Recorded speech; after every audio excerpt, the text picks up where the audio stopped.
Gozney has come out with a new line of pizza dough mixes that are literally just add water. Many people tend to be intimidated by making their own dough at home.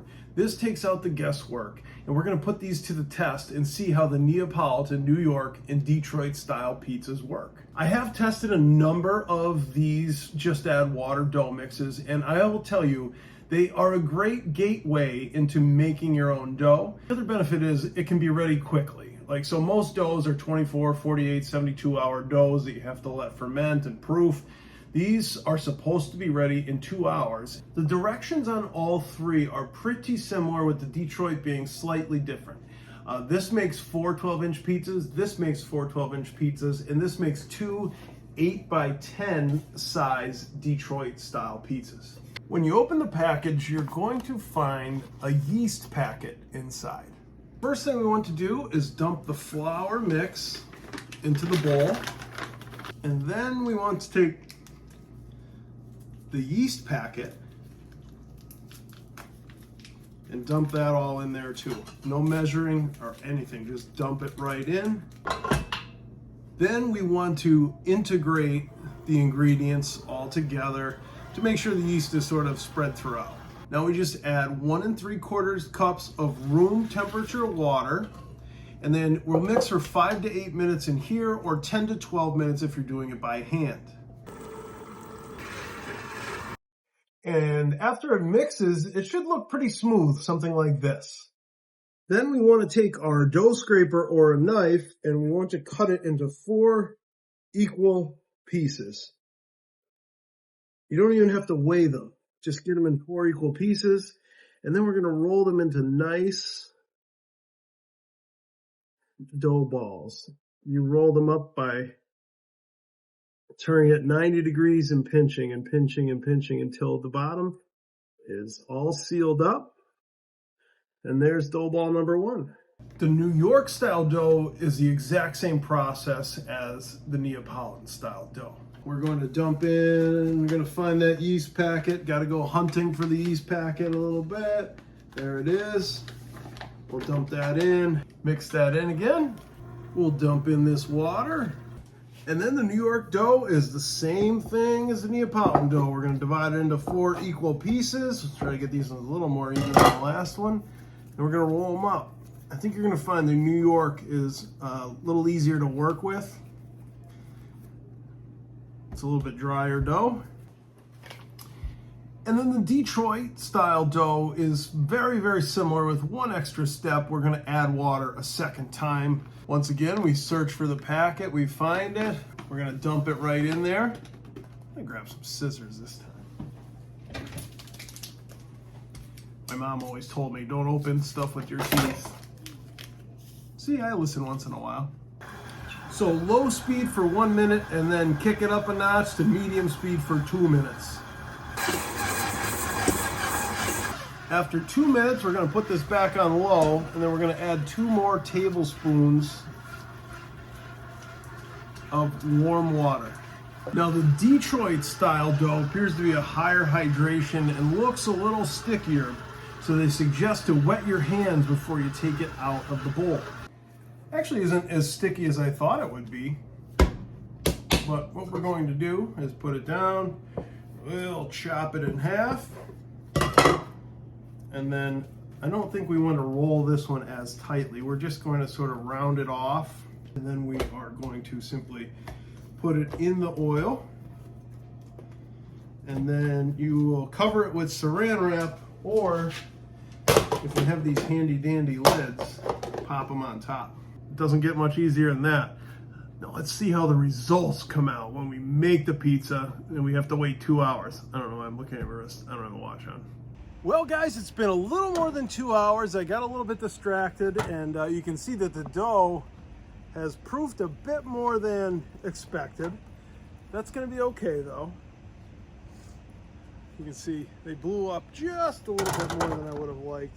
And we are going to start first with the Neapolitan.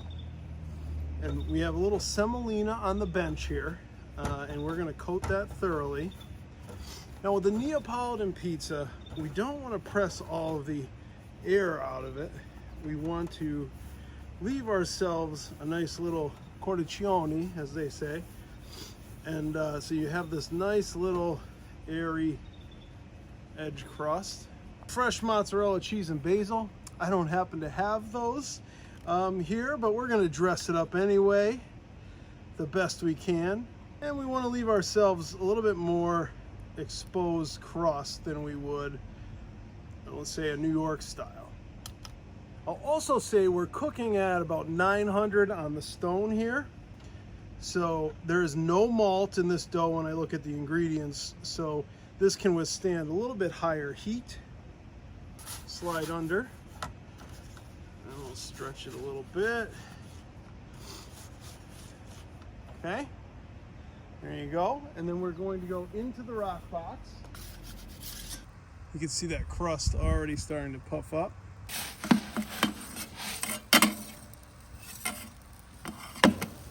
And there we have it. And just check out the crust on this just add water Neapolitan dough. Now we're going to try the New York style dough and see how that goes. Pretty much the same process. We're going to knock the temperature down a bit. We want a little bit longer bake. We were doing about 90 seconds to 2 minutes there with the Neapolitan style. With the New York style, you can see I'm pressing a little bit more firmly on it. I'm not really preserving those air pockets in the edges. And I also am going to actually press the air out and create this like ridge around the edge here. And then we're going to really stretch it. And we can even beat it up a little bit and toss it. I have to tell you, this dough feels terrific. It's very stretchy, flexible, and like really works well. I didn't expect after a 2 to 3 hour proof time that it would be this workable, because my dough is never this workable. And it stretches beautifully. I'm gonna use the same sauce and cheese because, like I said, I have limited ingredients here today. Kind of use up what I have in my fridge before I buy anything else, right? You'll notice the New York, I'm taking it all the way out to the edge. A little more cheese on this one too. And you can see the cheese goes out to the edge also. And we'll get this underneath, ready for the oven. All right, guys, here's the end result of that New York style pizza. You can see just a picture perfect crust here. All the way around, beautiful color coming right out of that rock box. Let's take a look at the bottom. Nice and golden brown. We are 2 for 2 success with the Neapolitan style and the New York style dough. Let's get into the Detroit style dough. You can see this is like a thick Sicilian. These are even thicker than I would normally do, but let's just see how this comes out.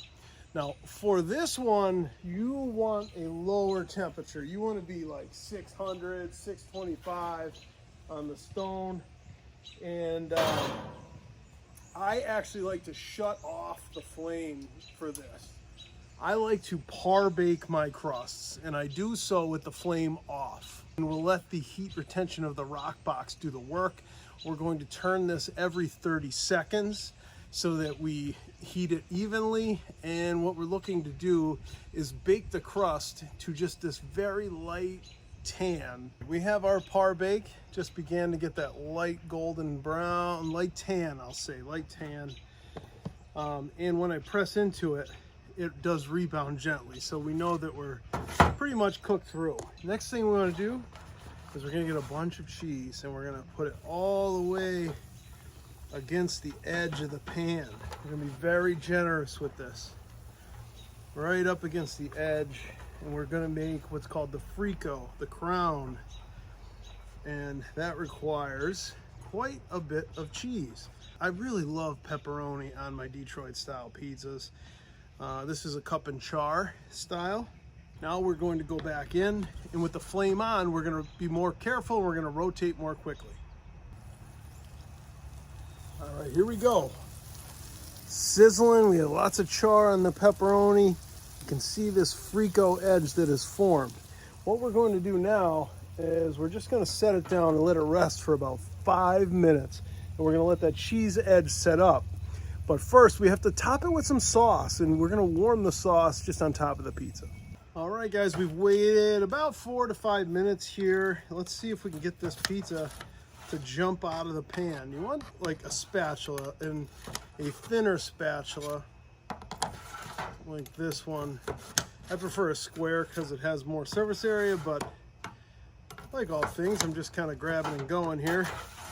And this is how you depan your Detroit style pizza.